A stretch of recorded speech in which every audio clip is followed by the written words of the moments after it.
कक्षा 12 के सभी विद्यार्थियों को मेरा नमस्कार। मैं आपका मित्र अशोक नरवर। मेरे चैनल अशोक कुमार नरवर में आप सभी का स्वागत है।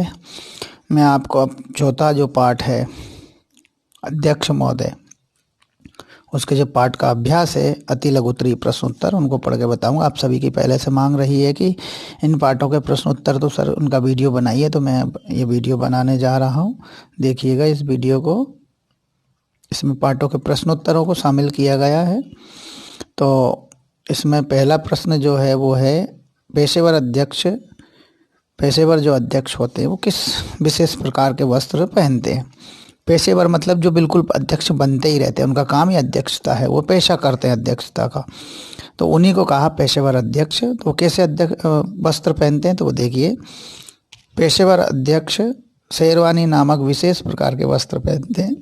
शेरवानी होती है, दो प्रकार की सिलवाते हैं, एक सफ़ेद एक काली, लेकिन पेशेवर अध्यक्ष जो होते हैं वो शेरवानी नामक विशेष वस्त्र पहनते हैं। दूसरा प्रश्न जो 2015 और 17 में आया था, अध्यक्ष को गंभीर किस्म का प्राणी क्यों कहा गया है। अध्यक्ष को गंभीर किस्म का प्राणी क्यों कहा गया, तो इसका उत्तर है गंभीर किस्म का प्राणी ही सभा में मनहूस सूरत बनाकर बैठता है। माने जो गंभीर किस्म का प्राणी होता है वही सभा में मनहूस सूरत बनाकर बैठता है, और अच्छा अध्यक्ष होने की यह पहली शर्त है, क्योंकि गंभीर मनहूस सूरत ही अच्छा अध्यक्ष हो सकता है। गंभीर मनहूस सूरत वाला ही अच्छा अध्यक्ष हो सकता है, ये सब इसमें बताए। रेडीमेड अध्यक्ष किसे कहते हैं। रेडीमेड मतलब बने बना अध्यक्ष किसे कहा जाता है, तो रेडीमेड अध्यक्ष वह है जो सभी विषयों पर एक ही अंदाज से एक ही बात करता है और उसे सब में एक सा आनंद आने लगता है। माने रेडीमेड अध्यक्ष जो होता है वह जो है सभी विषयों पर एक ही अंदाज में बोल सकता है, एक ही बात करता है और उसे सब में एक सा आनंद आने लगता है। अगला प्रश्न है, पुराने अध्यक्ष की शेरवानियों में से किस प्रकार की गंध आती है। तो पुराने जो अध्यक्ष हो जाते हैं उनकी शेरवानियों में से एक विशेष प्रकार की गंध आती है, वह है अध्यक्षता की गंध।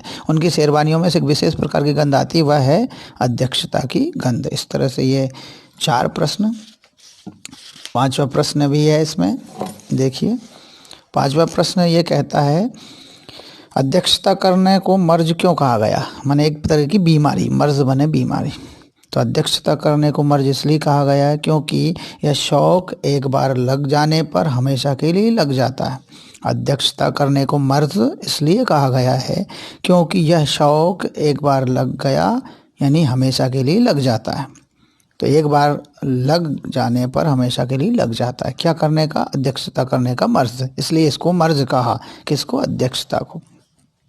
अब लघुत्तरीय प्रश्नों का देखते हैं। लघुत्तरीय प्रश्नों में आते तो नहीं है लेकिन फिर भी इनको पढ़ना जरूरी है। तो पहला प्रश्न होगा, अध्यक्षता के बारे में सामान्य धारणाएं क्या हैं। सामान्य धारणाएं देखिए, सामान्य रूप से सभी व्यक्ति जिस धारणा को मानते हैं वो सामान्य धारणाएं कहलाती हैं। तो क्या कहा गया इसमें, अध्यक्ष के बारे में सामान्य धारणा है कि अध्यक्ष पैदा होता है। क्या होता है, अध्यक्ष पैदा होता है, पहली धारणा। गंभीर व मनहूस किस्म का होता है अध्यक्ष, एक तो पैदा होता है, दूसरा गंभीर व मनहूस किस्म का होता है। उसके अंदर अध्यक्षता करने का मर्ज होता है। उसके अंदर क्या होता है, अध्यक्षता करने का मर्ज यानी अध्यक्षता करने की बीमारी होती है। वह पेट से सीख के आता है, रेडीमेड होता है। प्रमुख वक्ता से असहमत होते हुए भी उसकी प्रशंसा करता है, यानी जब प्रमुख वक्ता कुछ बोलता है तो उसकी बातों से असहमत होते हुए भी उसकी प्रशंसा करता है। प्रमुख वक्ता से असहमत होते हुए भी उसकी प्रशंसा करता है और अंत में मुस्कुराता है और अध्यक्षता करने के बाद सुख की नींद सोता है। और वह अध्यक्षता करने के बाद में सुख की नींद सोता है। यह अध्यक्ष के बारे में सामान्य धारणा है। फिर दूसरा प्रश्न है, अध्यक्ष के देर से आने के कारणों पर प्रकाश डालिए। अध्यक्ष देर से क्यों आते हैं इसके कारणों को बताइए, इन पर प्रकाश डालिए। तो देखिए कैसे क्यों आता है देर से। अध्यक्ष की एक विशेषता होती है वह देर से आता है। अध्यक्ष की एक विशेषता होती है कि वह देर से आता है क्योंकि वह एक अत्यंत व्यस्त प्राणी होता है। वह अपने महत्व को दिखाना चाहता है कि वह व्यस्त प्राणी है, अत्यंत व्यस्त प्राणी है, इसलिए वह अपना महत्व दिखाना चाहता है। वक्ता का भाषण एक खुले माल की बिक्री की दुकान की तरह होता है। वक्ता का जो भाषण होता है वो खुले माल की बिक्री की दुकान की तरह होता है, जिससे श्रोता रूपी ग्राहक देर से आते हैं। जिससे श्रोता रूपी ग्राहक देर से आते हैं तो अध्यक्ष बिना श्रोता के क्या करेगा? अतः वह भी देर से आता है। बिना श्रोता के वह भी क्या करेगा? अतः वह भी देर से आता है। कौन आता है? अध्यक्ष भी। तीसरा प्रश्न, अध्यक्ष बनने वाले किस तरह से अध्यक्ष बनते हैं, स्पष्ट कीजिए। अध्यक्ष बनने वाले कई तरह से अध्यक्ष बनते हैं, इसको स्पष्ट करना है। कई तरह से कितनी तरह से बनते हैं? कुछ चौंक कर अध्यक्ष बनते हैं, कुछ चौंक जाते हैं अध्यक्ष बनते हैं तब। कुछ सहज अध्यक्ष बन जाते हैं। कुछ दूल्हे की तरह लजाते मुस्कुराते अध्यक्ष बन जाते हैं। कुछ दूल्हे की तरह लजाते मुस्कुराते अध्यक्ष बनते हैं। कुछ यूं अध्यक्ष बनते हैं जैसे शहीद होने जा रहे हों। कुछ यूं अध्यक्ष बनते हैं जैसे शहीद होने जा रहे हों। कुछ हेडमास्टर की अदा में अध्यक्ष बनते हैं। चौथा प्रश्न है, अध्यक्षीय दायित्व का निर्वहन करने के पश्चात, अध्यक्षीय दायित्व यानी अध्यक्ष की भूमिका का निर्वहन करने के पश्चात अध्यक्ष घर जाकर सुख की नींद क्यों सो जाता है? तो इसका कारण बताया गया है कि अध्यक्षता करने के बाद अध्यक्ष सुख की नींद सोता है।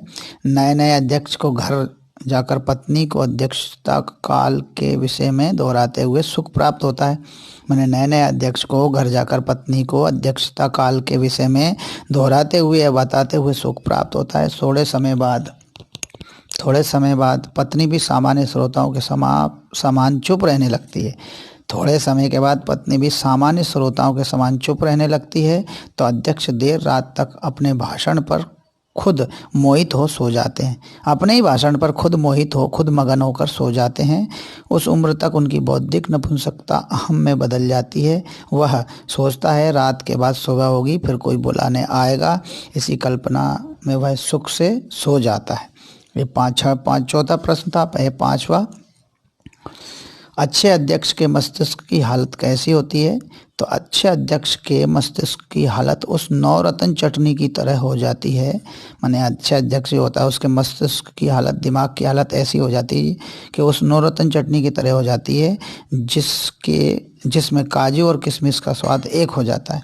उस चटनी में काजू और किशमिश का स्वाद एक हो जाता है, सब में एक सा मज़ा आने लगता है। तो इस तरह से ये 5 प्रश्न लघुत्तरी थे और 5 प्रश्न अति लघुत्तरी। ये अध्यक्ष नामक पाठ के थे। एक और पाठ है, तीसरा पाठ, उसके भी प्रश्न उत्तर देख लेते हैं। वो एकांकी है। एकांकी में क्या क्या बताया गया? नए मेहमान एकांकी है, तीसरा पाठ है।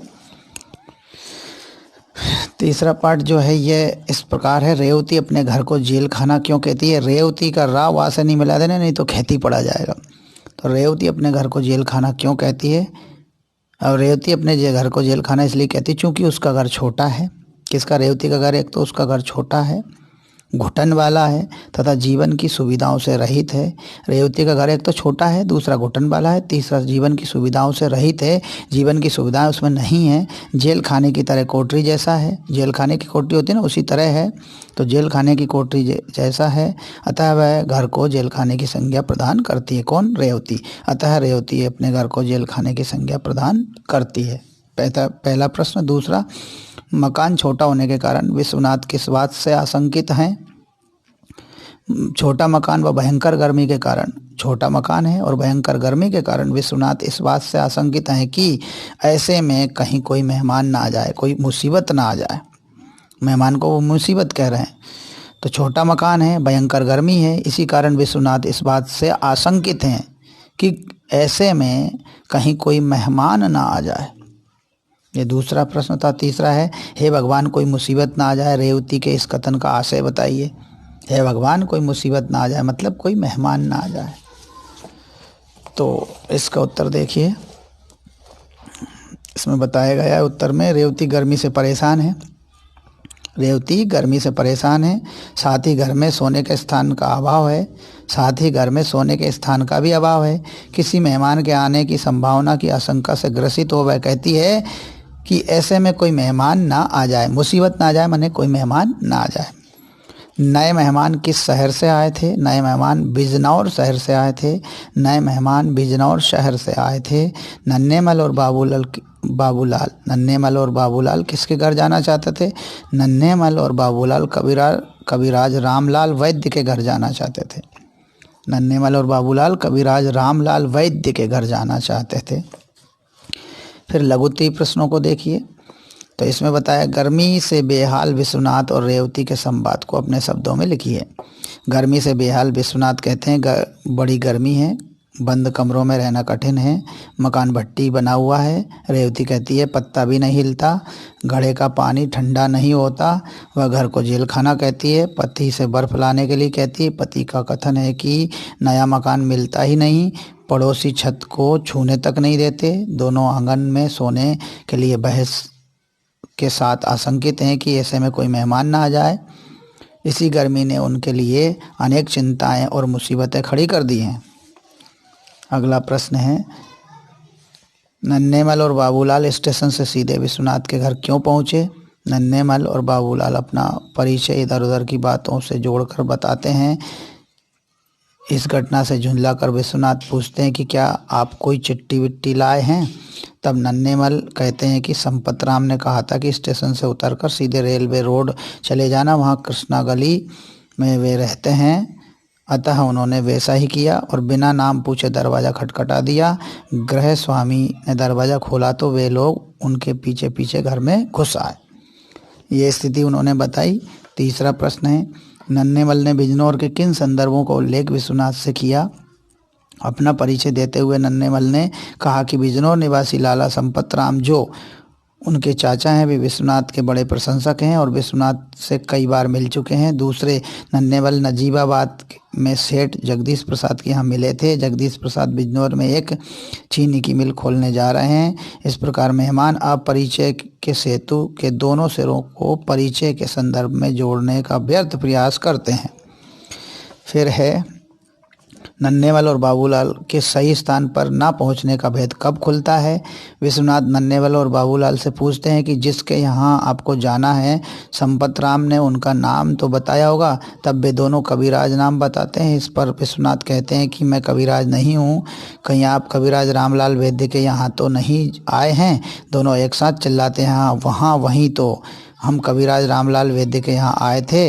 इस प्रकार सही स्थान पर ना पहुँचने का भेद खुल जाता है। एक और प्रश्न है, आगंतुक यानी रेवती के भाई के आते ही रेवती के विचारों में क्या परिवर्तन हुआ और क्यों हुआ? आगंतुक के आते ही रेवती के विचारों में परिवर्तन आया क्योंकि आगंतुक अपरिचित नया मेहमान ना होकर, जो आगंतुक था आने वाला था वो अपरिचित नया मेहमान ना होकर उसका अपना सगा भाई था। भाई को देखते ही रेवती के चेहरे पर खुशी आ जाती है। वह भाई से कपड़े उतारने के लिए कहती है, पंखा जलने लगती है और प्रमोद से ठंडा पानी लाने के लिए कहती है। हलवाई के यहाँ से मिठाई लाने को कहती है। तेज़ गर्मी होने के पर भी भाई के लिए खाना बनाना आरंभ करती है। तो इस तरह से उसके विचारों में परिवर्तन आता है। ये एक वीडियो था। धन्यवाद। अब आप इसको देखिएगा।